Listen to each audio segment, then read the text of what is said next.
Stanford University. Thank you, Michelle, for the generous introduction. I can correct only one thing. It wasn't so much that I chose mentoring as it chose me. And I guess that will be part of the story. As you know, one of the professor's primary nightmares is getting up before an audience to address them on a subject about which probably the majority of them know more than he or she does. And I cannot claim to come here with a long history in mentoring, so I'll admit right off the bat, I'm sure there are people here who do know more than I do. What I will try and do is justify why I'm here before you and what I have learned about mentoring in the past 2 years, which I think is a reasonable amount, and try and raise a bunch of issues and hopefully engender some discussion following it. Make sure everything works. The introduction that I want to deal with is not so much mentoring in general as mentoring underrepresented groups. And not just that, but in particular, the issue I'll focus on is women in engineering.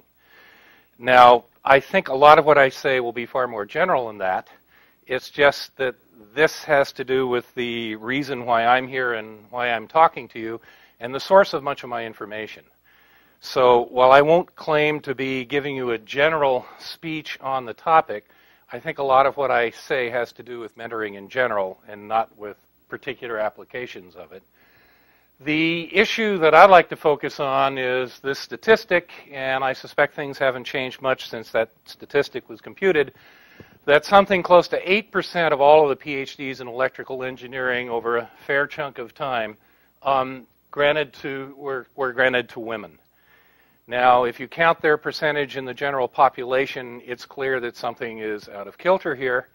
There are a lot of reasons, theoretical and practical, we could discuss for why that's the case. I think my focus is going to be what should be done about this to improve it, and in particular how that relates to mentoring. But obviously one of the problems is there are not a whole lot of role models in faculties in engineering. And these are several statistics, some old, some gathered within the last 24 hours, which try and make the point. And I guess you can sort of see where I would like to end up this talk. These are the exceptions. University of Washington and Duke have tried very hard and been fairly successful. But there's hardly anybody close. They seem to have done much better than most people. Most of them are like this. And when I was pooling several former students to try and put the statistics together, I was trying to get statistics at major research universities, and somebody came up with a 0% for University of Delaware. I questioned whether they were a major research university, and the former student said, well, probably not, but they should be humiliated anyway. There are many universities which have none or only one. I'll point out that both Caltech and UCSD, who are near the bottom here, have one woman on their electrical engineering faculty. And whatever else you might think, that's got to be fairly difficult. At Cornell, until fairly recently, there was only one, but they've moved up. Stanford has now 3 out of about 50, so they're doing a lot better. They had only one for a fairly long time. But these are the numbers that I think are fairly typical. I think those schools that try fairly hard tend to get something like around 10%. So that's generally considered good, but it's a long way from the percentage in the population. As you can probably guess, if I start looking not just at women but underrepresented minorities in terms of ethnic backgrounds, things get even worse. So I would argue there is a problem that is evident to see, and some of the issues I would like to deal with about how do we try and fix this problem, what can be done, are the 3 related issues, the latter one of which I'm going to focus on, but the other ones clearly have something to do with it. One is recruitment. How do you go out and find people? You don't do it by what some universities try now, is go to another university that has a really outstanding woman scientist and steal her. That helps your numbers and often doubles your numbers. It hurts them, and the overall averages don't change. All I can really say about recruitment, and I'll talk a little bit about that, is really based on my own experience, which is dealing within the pool of students who come to graduate school and are thinking about academic careers and thinking about engineering. And I admit at the start, that's not where the real problem is. The big problems lie down in K-12, trying to get people to get through the undergraduate background they need to even get to graduate school. So my concern is sort of assuming people get that far, what do we do? A lot of other people who are concerned about mentoring are much more focused on increasing the pool to everybody's benefit. The environment, as I will talk about, has a lot to do with it, and by that I mean the academic environment within the research groups. Trying to have an environment that encourages diversity and gets lots of good people from various backgrounds. I have been challenged when I've given variations of this talk as to why is it I assume that diversity in a research group is a good thing. So I'll simply say now I take that as axiomatic. I can argue that offline, but clearly I don't want to be looking at a bunch of people who look like I do. That's just not as interesting to me. So that I'm simply going to take as an axiom.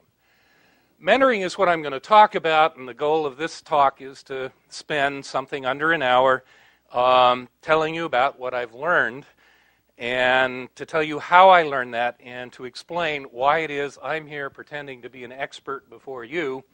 I have to brag a bit. Now, I'm going to admit, they want us to do this. We're supposed to go out and blow our own horn and tell you about this award so you know about it.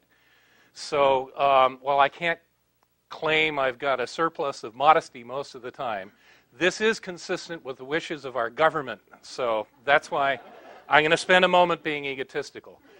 But it also makes the strong lesson that awards often come with constraints or obligations or responsibilities.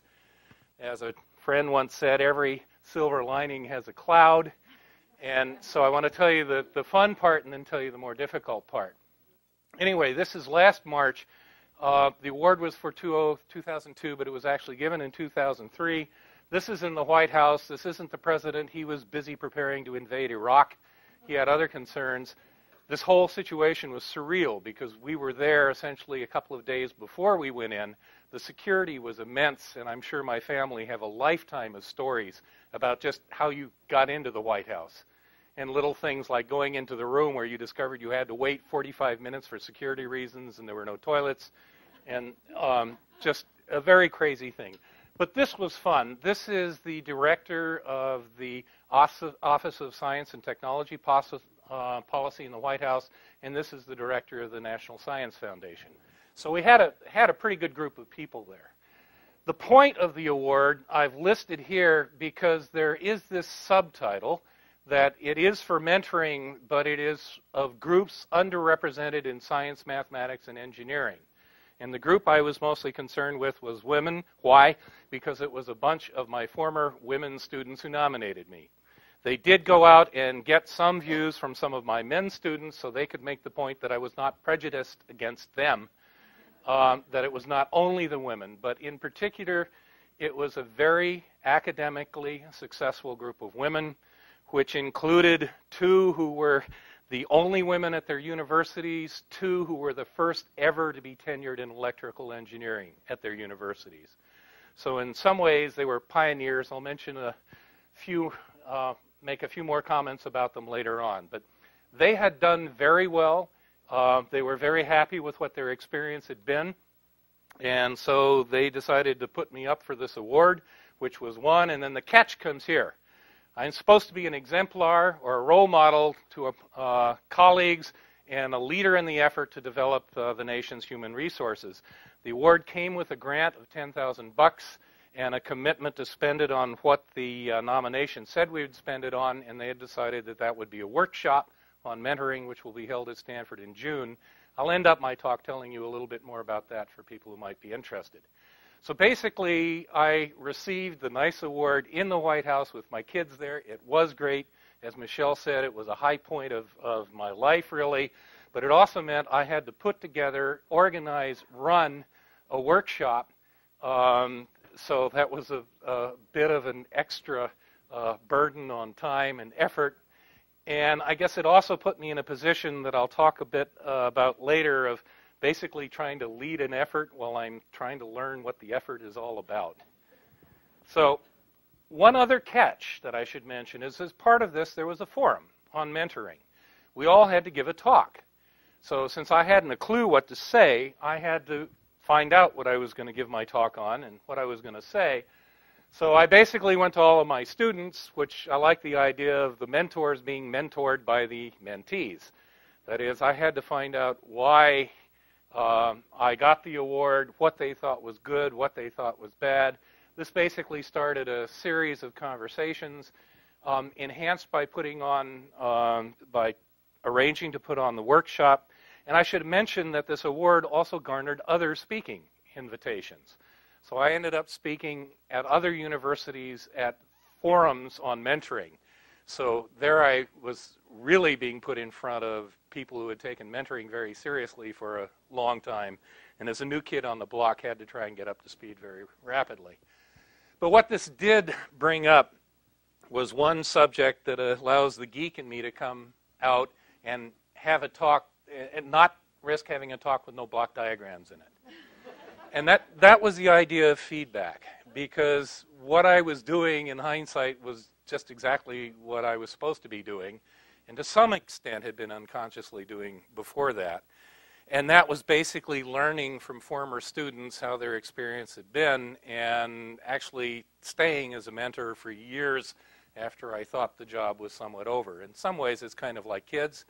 Any of you who, like me, have kids who are now in their mid-30s to 40s are suddenly discovering yourselves shocked to realize parenting never ends.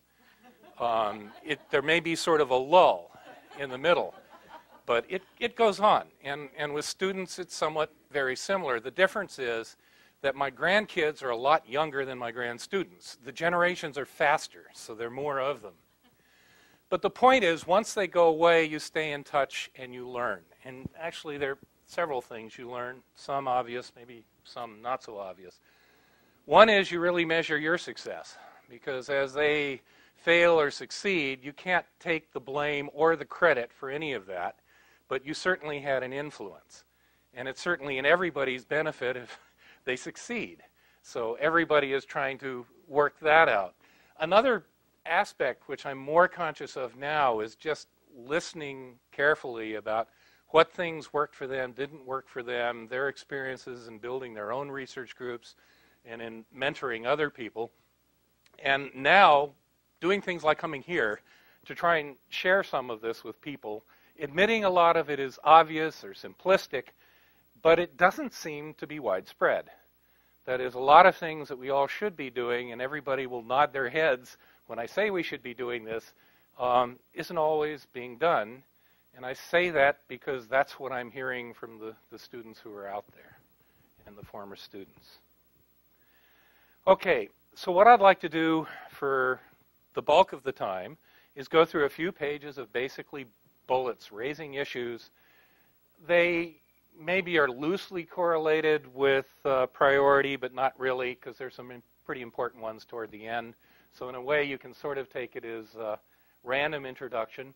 This I should explain. Before I gave a talk at the Mentoring Forum in University of Washington, there was a group who had been on faculty search committees, and they had just had 2 or 3 outstanding faculty candidates who are women come through who all came from Jeff Koseff's group. So they said, don't just talk about you, please. Go find out what he's doing right and come tell us about that as well. Which, happily, they told me this before I gave the talk, so I did. And so this has been somewhat influenced by his experience as well. So while a lot of people have been involved in this, and I think most of this, I can say, comes from information taken from former Stanford women PhD students who are now active faculty members, there are other influences as well, including Jeff Koseff. Okay, the environment. All right, this is pretty much a no-brainer. You'd like to have a comfortable, friendly, cooperative, and productive environment with the best possible resources for all students. This can sort of go with the cooperation, which is what you don't want is kind of cutthroat, aggressive competition, which some faculty I've known figure is good for students, and it teaches them how to survive in the outside world, those that survive it. But I guess I recently gave a historical talk about digital speech and the internet and its development in the 1970s. And there were two very contrasting styles. One was the style that essentially led to what is called speech coding. And here was a case where all sorts of universities, industries, and other groups were all funded to work together cooperatively. They all became lifelong friends. They're still lifelong friends, and they did wonders. The other group was in the area of speech recognition, which is, you talk at it and the machine understands you. And their DARPA in its wisdom gave out 5 enormous grants and told them at the start, 3 of you will get new funding after it. And you can imagine what happened. There came cutthroat competition, redundancy, infighting, and I think not very good science. So I guess one point is you can be a capitalist, that's fine. But if you're trying to train people and have a research environment where they're going to prosper and grow, I don't think a pit with everybody, only the fittest survive, is the right way to do it. Cooperative research can often produce vastly better and more results. So it's simply a better idea. Here I can also mention, this may be obvious again, but this is the view of several women of what they saw lacking in many places, and where they found it, that was where they gravitated towards. Okay, so I've really pretty much said this. I perceive often in other research groups a tendency for people to keep their advances to themselves, to feel very competitive, to basically be secretive and, heck, selfish. And I think that's actually counterproductive, and that's not how to put it. Intelligent selfishness. That is, they may think it's better for them in the short run, but it's certainly not better for the group, nor is it better for them in the long run. This basically takes a fair effort, I think, by the research group leader. The other things I'm kind of always sorry to have to talk about is this business about politeness and diplomacy skills. Okay, every generation realizes that the young have no skills in terms of privacy. They're rude, they don't listen, they don't talk, they don't treat people properly. And when you realize how many generations this has been going on, it's amazing that there isn't anything less. Still, I perceive this, and I find it unacceptable in a research group. I pride myself to being able to work, as I often do in administration, with complete jerks. I know you're all surprised to find there exist any in an academic environment. But they do, and they take a great deal of patience. I won't say I never lose my temper, but I only lose it under very guarded circumstances when I figure the only way I can succeed politically is to frighten somebody, because they know how rarely I get angry. So if I'm getting angry, something's really, really wrong. A lot of people just don't understand this, that if you treat people that you don't want to socialize with reasonably well, you can have just a perfectly fine time working with them. And you might even be wrong. It might turn out they're more interesting than you thought, and you might actually develop a relationship past that. And certainly diplomacy, just basic stuff, like you don't want to go out and upset your contract monitor, your dean, or lots of other people. That you have to have certain skills, and it takes some development, and that's really part of this cooperation. And again, this is something that a lot of former students found lacking in many groups. Okay, recruitment, and here I guess the point is, a lot of people would like to have diverse groups, but they never have, and they just figure that's because they've never seen anybody, or it just hasn't happened that way. The pool's too small. There are lots of excuses. But the fact is they still have a non-diverse group. One point that's made frequently is that, especially when you're starting from a group that has no diversity, it's going to be really difficult for new people to come in. The only way that's going to happen is if a real effort is made. Somebody's going to have to be the first. If you can build up past a critical mass and all goes well, then maybe you'll be able to keep it that way for a while. But sometimes it takes active recruitment, and that doesn't mean you're going for second class or second rate for the sole function of having diversity. That means you're paying more attention for the diamonds in the rough, and this is intelligent selfishness. Because if you're doing that, you find the diamonds in the rough instead of your colleagues finding them. There may be people who are simply shy, lack confidence, or concerned about their abilities, confidence is what I will get into next, and you take them in and they blossom, and it's wonderful. But if you weren't paying attention, specifically when you were talking to people who might improve the diversity in your group, you'd have missed it entirely. Okay, confidence. Basically, I said this already, many students, and I think this is, I would say, most common among the potential new women students I've had, especially through 70s, 80s, early 90s. That may be getting a little bit better, but do lack confidence. And that has to be recognized by a research supervisor, and you have to find out basically what it is they really know, what they can do, and provide an opportunity for the person to demonstrate their skills. And again, this is intelligently selfish, because if they are successful, it's to everybody's benefit. This other added bit, when we have this workshop this summer, we will be having a professional speaker on this topic.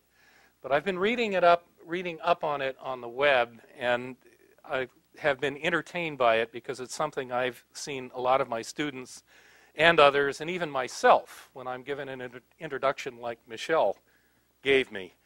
The so-called imposter syndrome, which is no matter what you've done, no matter what your credentials are, or how good the world has said you are, you're always pretty sure you're a fraud. It's just that nobody's found it out so far.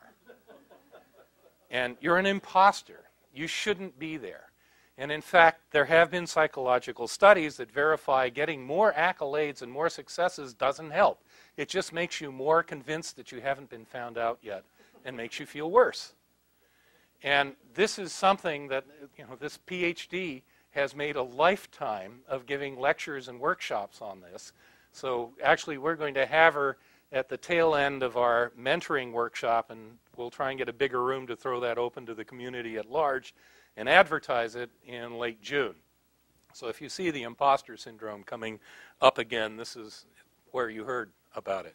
But this is something that seems to ring a sympathetic chord with a lot of graduate students, with a lot of underrepresented minorities in particular, just because that's the opinion that's sort of thrust on them, that you have your opportunities not because you're smart, but because somebody is trying to be diverse, and too many people are willing to swallow that. Okay, credibility, very short, but that's actually a fairly deep issue, and one place where I think people like me talking about mentoring will be different from those who have an experience in running mentoring programs. And that's basically, if you're going to be credible as a mentor, you have to have a reputation and a career that looks like you've been succeeding at what it is that you're trying to teach them. That is, a professional staff person running an excellent mentoring program can't serve as a role model in the specific area that the student wants to go in. It has to be somebody writing papers, writing books, giving talks, and having a certain reputation within their technical field. And often the trouble is that the people who are succeeding at all of those things are so busy doing those things, they're not really thinking about the mentoring aspect. So what's good is when they're at least keeping it in mind and realizing that they're probably the best mentors because they've done that well themselves. Granted, you can have the isolated, aloof, sometimes arrogant scientists and engineers who are very famous, very difficult to live with, but they've earned that right in their view, so if you want to learn from them, that's your problem. And there are a few of us who are hardy enough to put up with that, but not most people, especially people who lack confidence. So part of being a mentor is just doing your job and not just doing only mentoring. Okay, integrity, ethics. Talk to your students, and I think you may find out that most graduate students don't take the honor code very seriously. I take it very seriously, and I get upset with them when I hear comments that are cynical about it. I have been involved, unfortunately, with a few judicial cases that had to do with the fundamental standard, or have had to do with cheating. We can't simply rest on our laurels of being a great university and think that doesn't happen here. It does happen. This is a place in particular where I think it's important that faculty role models not dismiss such things. Ethics are very important. Every now and then even the public reading about Enron and the like understand this. You can't take people necessarily at their word. It's nice to be trusting, but it's nice also to convince students that things like plagiarism, borrowing research results, or claiming things that you really don't have a right to claim. I am aware of cases where professors have been accused by students of stealing their results. Students have been accused by other students of stealing their results. That is a bad environment. And I think simply emphasizing engineering ethics, something I'll add the ABET accreditation organization pushes very strongly on. Stanford teaches courses in it. And even if it's only brief contacts with worrying about these things, I think it's very important.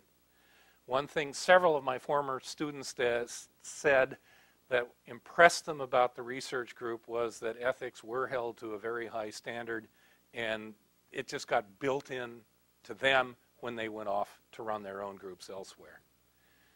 Communication skills.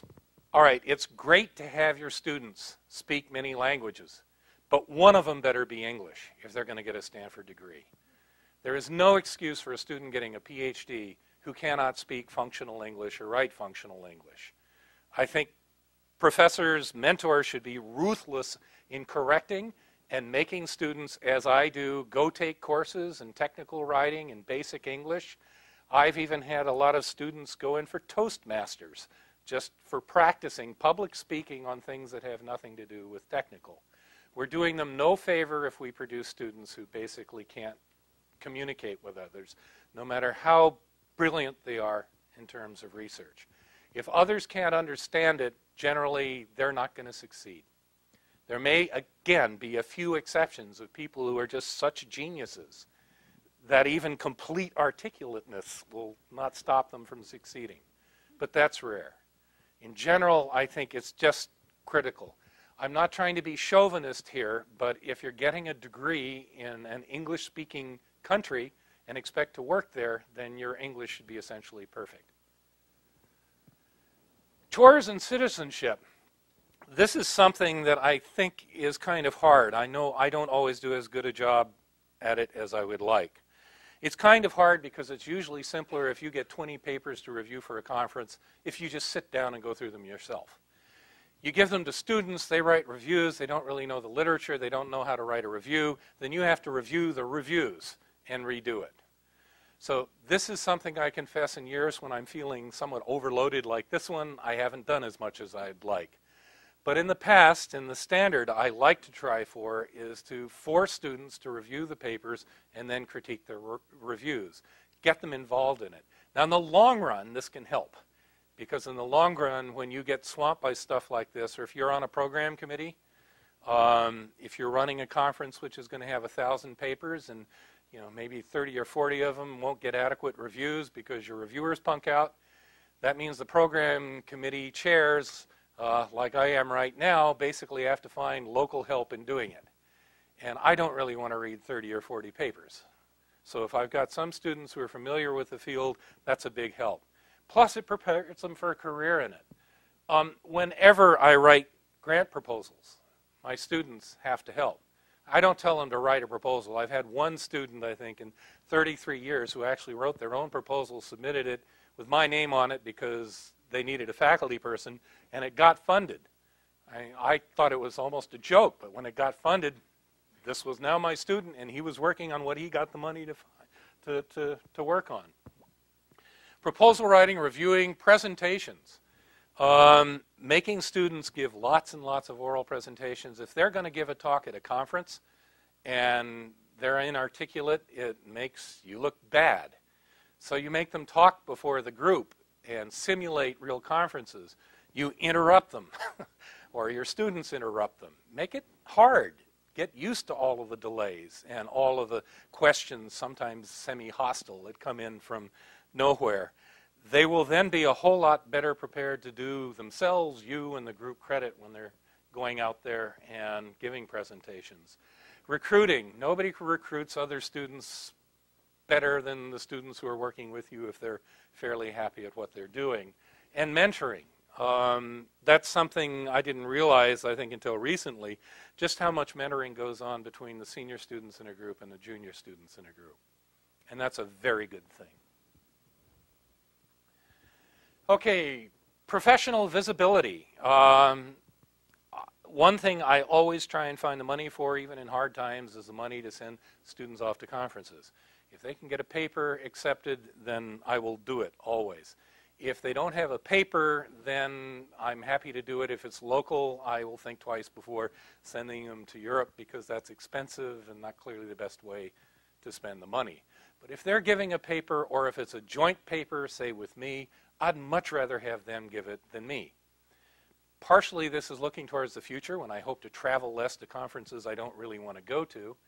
But even currently, it's great practice for them, gets them up in front of people. When students give posters, I usually try and hang around, but I let them do the bulk of the work. Basically, they're under the gun. They're under fire, and they build up skills. And as I've mentioned, I'm talking about a reasonably narrow group I'm trying to mentor. There are people who want to become professors, and they better have good speaking skills, including under fire, if they're going to go out and give talks to try and get jobs for search committees, for example. It's just great practice to do that. Introducing them to colleagues, my students say that I did that a whole lot. I wasn't really aware of it. But they met lots of people, and that led to networking. That sometimes led to jobs. It often led to interesting new research projects. And they just felt included. And that is a very good feeling. After graduation, you know, this may sound like punishment, but you recommend them for all sorts of unpleasant chores that they're going to have to do if this is the career they want. Because sometimes they don't get noticed, and people don't ask them unless it's suggested that they do. So if they're picked on for stuff like that, they get known. It means more rapid acquisition of things like becoming an associate editor of some technical journal, on the program committees of international journals, or pardon me, international conferences. And again, that just enhances their experience and plugs them into the profession. Okay, credit. I have had some colleagues who I think overmuch claim credit for things their students had done. And I'm sure I've made the mistake of doing that in my career as well. But as a guideline, I try not to do that, and I try and give as much credit to the students as I possibly can, usually because they merit it. In stuff that is joint, almost all of the joint papers that I've written with students, my name has not been first, and that's really an accurate reflection of who did most of the work. There have been a couple of exceptions to that, but that was really a case where I thought it was clear I had done something, and they'd come in to help, and this was given as recognition for it. But in general, at my age, I'm too busy to do as much research as I would like. The students are doing the bulk of it, except for a couple of things I do for the fun of it, and they should get credit for it. And as people who know me, if I feel a student has done some result that's really neat, and then I find somebody else claiming that they invented it, I can be pretty ferocious in defending their not mentioning what I consider to be prior work. And that has happened a non-trivial number of times. So I think sometimes we really have to defend our students, because if they come up against somebody really big and famous in the field who might or might not have actually borrowed the ideas, sometimes it's independent, but there have been cases where I've known students have gone around giving talks, and then somebody else at an institution they visited has suddenly submitted a paper on the subject. That takes some watching out for, and it's us older folks, I think, sometimes who really have to step in and defend their rights. Attitude, this is, I guess, sort of a summary of several of the other things that I've said. If you're going to have a diverse group and do a good job of mentoring, you just have to be paying attention all the time. And that gets really hard when you're overcommitted with all of the things that Stanford professors are overcommitted with.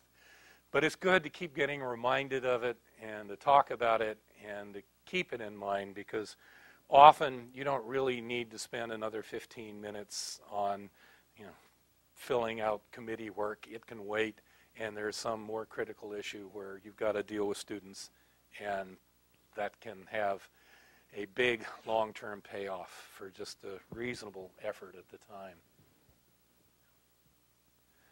Okay, this is the topic that I usually am most reluctant to talk about. It seems everybody's reluctant to talk about. And that's specifically the one topic that I'm thinking of women graduate students at this point, and women faculty members. I think the whole world is much more aware of sexual harassment than they used to be, but it's not going away. If you just talk to the people who are in the trenches, it's still there. It's gotten more subtle and more hidden and often more difficult to deal with. And I always stick this in just because it's something that is unacceptable, and if you encounter it, even if it's being expressed in, let's see, how did our governor put it, playful, unquote, ways, that doesn't make it any more acceptable, and people should be called on it and confronted on it. And complaints along this line should be taken very seriously. I have had to deal with such complaints. That's not to say that a federal case should be made out of every complaint, but certainly the situation should get fixed so whatever it was that led to the opportunity for that complaint should never occur again. And if it is something that's done in public, the person, I guess I've made some enemies by making observations in public about that, but I have no regrets on that score in any of the cases that I can recall. Sometimes behavior is unacceptable and it should be labeled as such. The follow-up, that's almost where I began. The mentoring doesn't stop with a degree. Students become your colleagues, and you can really help them become better colleagues. One thing I found is getting my own former graduate students to come back and talk to my current graduate students does an excellent job. I don't have to say anything. People just see other people who have succeeded. They have additional role models. They make additional contacts. And usually you can get alumni from your groups to come back without having to spend too much money because they're looking for an excuse. For an example, the workshop we'll be holding in June will have several Stanford PhDs who are looking forward and paying their own way to come back and see each other and to just try and talk to future generations of people and give them a hand as well. Also, another thing that is a problem with the follow-up is sometimes students will go into a situation where they really have no local mentors. I do not think that you need to have a mentor who's exactly like you are. And I think some school, if you have only one woman in EE who's a professor, and you get a bunch of graduate students who are women, you can't kill off your professor by having her do it all for all of the women. You have to go to other groups who are at least sympathetic towards the plight and willing to listen to do some of that mentoring. But even with that, some schools just won't have anybody who's able to fill in there. So sometimes we mentor people past their actual degree. Ideally, they will eventually acquire a mentor at the new place, or by taking advantage of some resources I mentioned, we'll hook up with people more local. In that case, we become sort of secondary mentors, just providing an outside opinion. But it's really tough for some people who go to a new place to start from scratch. Okay, winding down with some parting thoughts. Again, I apologize at the beginning. I think a lot of what I said is obvious or simplistic, but it's not ubiquitous. It's just not done in a lot of groups and by a lot of people. And so explaining these things to people and getting people to talk about some of these issues, I think helps. And again, I'm sort of under orders to do so. That's part of what got me here. How can individuals and organizations help? Well, one way is to promote events that spread the word, get people involved, bring in more people. The obvious disadvantage is probably the people who could use this the most aren't here. But if more people are just aware of these issues, they can bring them up in other forums, and there are lots of places where things are discussed. The PACE mem, the almost unpronounceable acronym, which I described earlier, is one mechanism for promoting it. Every time they give the award, they have the forum. Usually it gets lots of press coverage. Usually they have lots of reporters there. Unfortunately, competing with the invasion of Iraq somewhat diminished that. They were all at another part of the White House, not in the executive offices. And so what we got were reporters from Science and Nature and other places like that. But usually they do a better job of it. There are National Science Foundation programs that are involved with improving the lot of underrepresented minorities in education in general. They have programs at many universities, including the University of Washington and Duke, who are the two that are doing so well that I described before. I'm trying to spread the word and proselytize a bit here. Workshops. We're going to be having a joint PACEMEM Stanford School of Engineering workshop. The idea was when Jim Plummer discovered I got 10K from the NSF and the White House is he matched it. So we basically have 20K, and what we're doing is we're holding a workshop that will have senior, middle, and junior faculty and grad students. So far, we've not advertised it widely because simply word of mouth has been enough to almost fill. However, what we're doing is we're charging no admission, no fees, and we're providing housing for everybody that we think needs it. Hopefully most of the old folks can manage their own, so the housing will be for people from poor universities or junior professors, people without funding. Our hope is if we pay for the housing, they can embarrass their administration into paying for the air flight. So we're hoping not to do too much of that. But we will let people know about, around Stanford know about it. If you're curious about the workshop, we have a list of topics in the organizing committee, and we're proceeding slowly but steadily. The website for the workshop is there. We're not trying to establish a dynasty of a series of workshops. We're going to use the money we got to throw one, and our thought is, and if people like it, somebody else can throw the next one. I don't want to be in this business permanently. But so far, everybody seems to be very enthusiastic in the ideas to get senior mentors talking to junior mentors, having mentees there, and a variety of topics that have mostly been suggested by my former students and the people they've talked to. Another thing you can do, and these slides are all on the web, that was on the front page. I'll try and remember to go back to it so you can copy it down if you're interested. You don't need to copy all of these things down. One thing I learned in the process was about MentorNet, which is essentially a means of hooking up primarily women, but not only women, with mentors in industry, academia, at various levels. It works very well. It's run by Carol Moeller. Currently, it's located down in San Jose. She'll be at the workshop participating in one of the panel.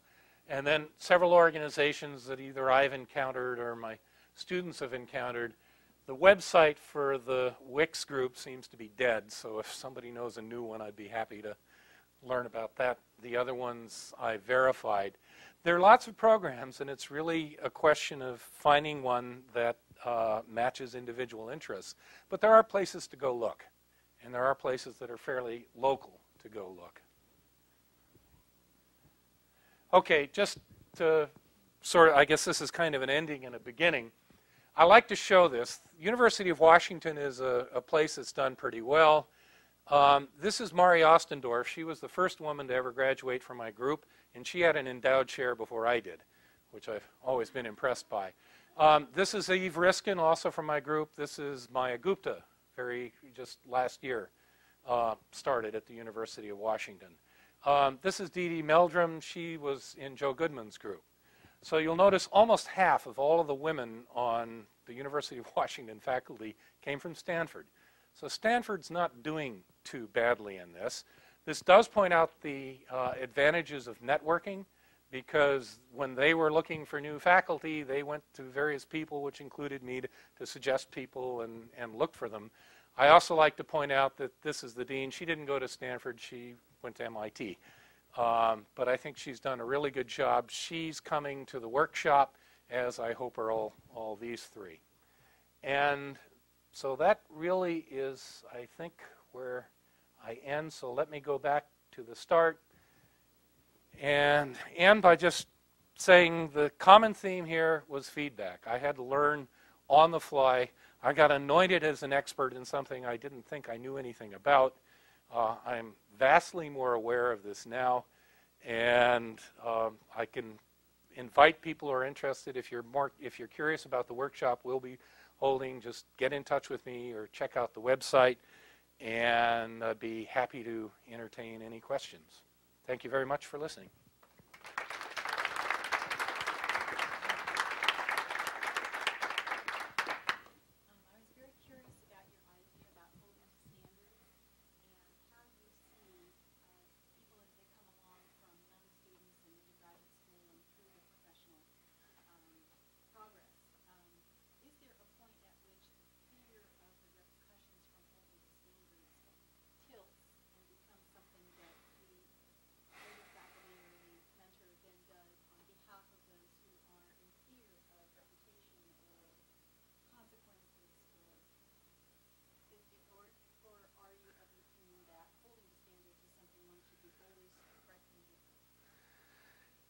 I haven't perceived a threshold where all of a sudden everything improves.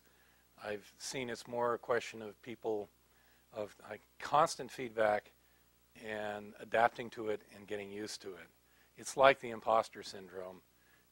In fact, for senior faculty or for historical workshops like I just went to, people in their 60s are still muttering to themselves about how they still get nervous or worried before a talk because it matters to them. They never get over that. They just learn really to deal with it. So I think the holding to standards is more of a constant monitoring, constant feedback. I don't see that at some point there's sort of a cure where people get it and all of a sudden it's okay.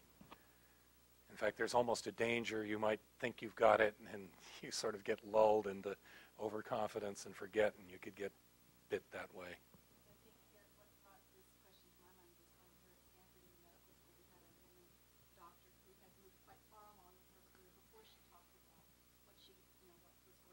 Yeah. So it's like, why might that not happen early? Why was it, did she need to be of a certain reputation or secure in someone prior to being able to say we need to hold these standards and we're not going to bring them out of the students? I guess I don't know exactly how to answer that because I've counseled my own students at times to be subtle when they came up against things, that they should deal with them, they should not pretend it didn't exist, but don't, if you raise a hubbub politically and diplomatically, it will very likely hurt you, and unless you want to be a martyr, that's not a good idea. But sometimes there are other people at more influential levels you can bring in to help. I can't say all of my students have followed that advice. I can think of some instances where, in hindsight, I think they were right. There was some pretty egregious things going on, and they challenged them openly, directly. And at least because of a climate of trying to fix those problems, she incurred the enmity of only the people she stood up against and not against the bulk of her colleagues. That's got to be a tough call and an individual call by each instance. But I guess that goes to my point that sometimes these horrible things still happen. They're not gone. And a lot of my colleagues simply won't believe that things like that happen. That some of their colleagues and friends can have grudges or have prejudices and act on them. I have a somewhat related question. You have talked a lot about the importance of feedback to your students, to your mentees, and I think that's so true. But I think it can be hard to give feedback. I mean, we talk about constructive criticism, but in part because you may know someone lacks confidence, it can be harder to tell them something that may in fact help them do better and in the long run build their confidence, but in the short run it may be hard on them. So I wonder if you have any suggestions about ways you found for giving feedback painlessly or I mean, that's the sort of thing that keeps me awake at night, when I know I have to tell somebody that there is a problem and they're not going to like hearing about it. I have no magic bullet on on that, I'm afraid. I think the main thing is, again, not to go into denial and let it pass, because you're not doing anybody any favor. For example, if a student is being aggressive among their peers and making other people feel bad and not doing their fair share of the computer maintenance and just taking care of the office and other such stuff, if it gets to a certain point, I have to step in. And there have been happily rare incidences where I've had a couple of students who've had problems between themselves, and basically they're both right, so they want me to settle it. And those can be very difficult, because usually there's some right and wrong on both sides, and the overriding issue is they either have to work it out, maybe with help, but it's disrupting the group, it can't continue. So they have a basic choice and they have to make a decision on it, and invariably it's going to cost me a few hours of sleep before I get around to being that firm with them. Yeah. How can graduate students help their advisors be good mentors? What would be your ideal graduate? Well, certainly the ones who nominated me for the award have to.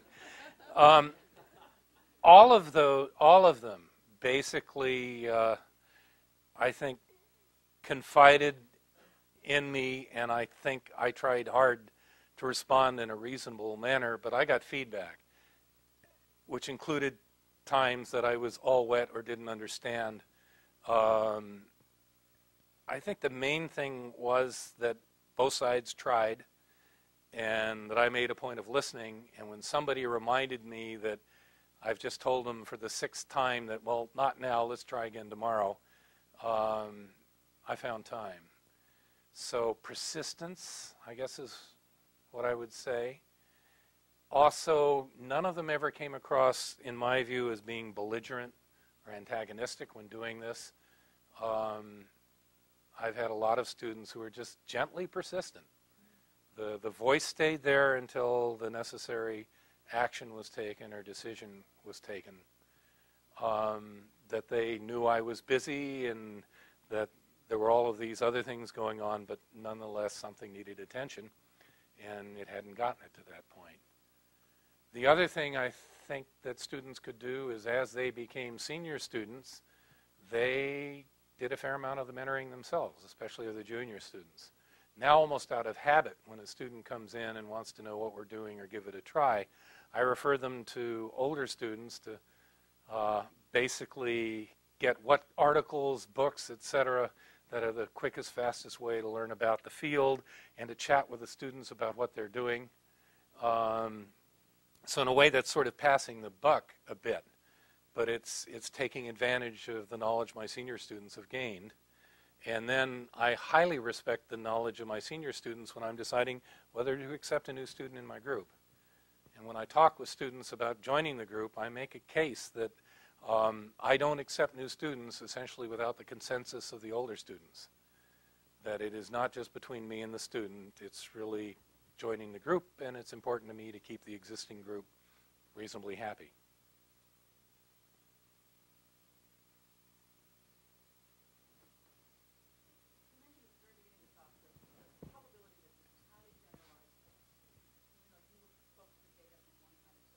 Yeah. One area where I'd love to know if you've gotten specific feedback, I think it's probably very likely that on the confidence issues, for instance, you're dealing with a group of people who may be more comfortable expressing lack of confidence, and the things that you do in the environment that encourage